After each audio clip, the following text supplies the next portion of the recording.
Isn't it lovely? Naging magka-wave kami, naging magka-batch kami dun sa naging trabaho namin, sa call center. So yun, dun ko siya nakilala. He was my kuya actually. I called him Kuya Carlo before kasi mas matanda siya sa akin. Pero ayun, nagkasundo kami and marami kaming differences, marami yung common denominators namin. Kaya nag-work naman yun. Tapos eventually, since training days, nakakabuo ng friendship, na-realize namin siguro sa isa't isa na magka-match pala yung ugali namin. So, naging we were able to get along. Tapos parang, di ko alam, parang wala namang masyadong ligawan na nangyari. Parang nagkausap lang kami sa chat, sa text, gano'n. Tapos, ayun, parang one day, parang sabing kami na. All in color. All in color. Parang hindi naman masyadong maganda, pero feelingera.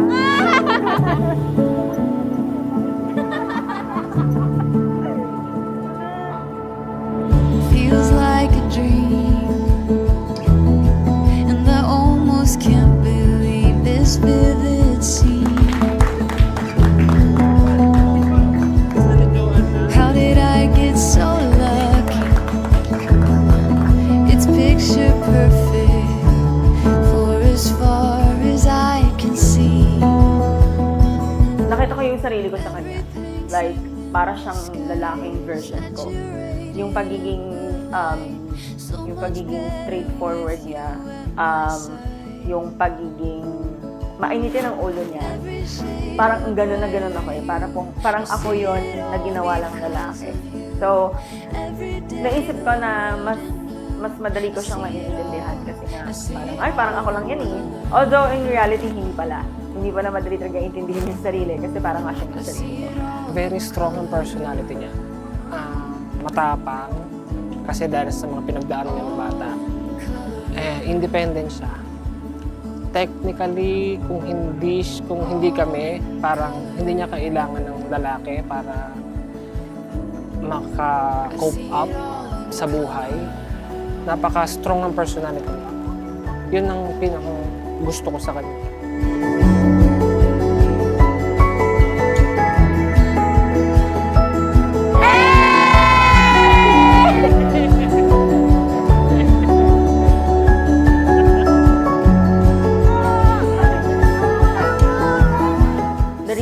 Of all of this is because we love each other.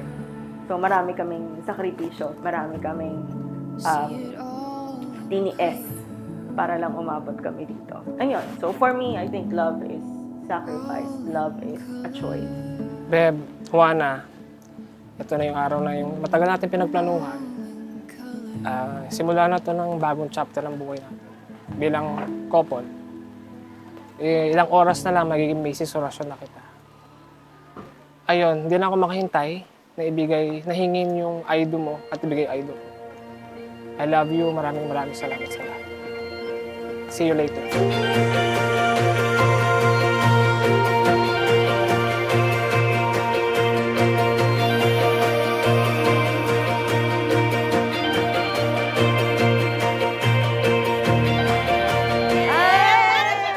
Alam ko kung ano to eh.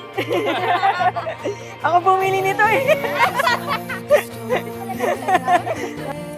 Pakiramdam ko po mabaho ako. Salamat sa pagregalo ng kauna-unahang mahal na mabango. Thank you.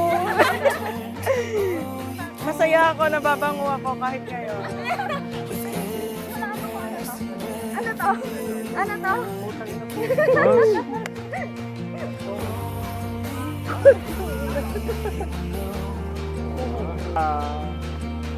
I'm surprised, pero salamat. Hindi ko na-expect to. Thank you, Beb. Love you.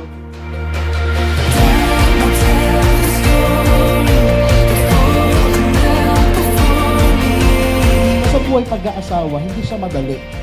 Hindi siya madali, may hirap, may mga sakripisyo. may mga bigat at may mga sitwasyon na mangyayari na kung minsan hindi natin in-expect. No, kahit napaka-perfect ng plano ninyo sa pamilya niyo, may mga darating na problema.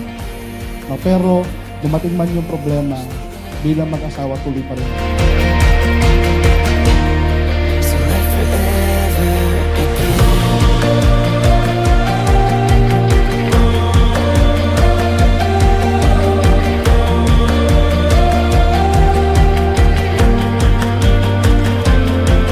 Joanne, will you have Giancarlo to be your husband?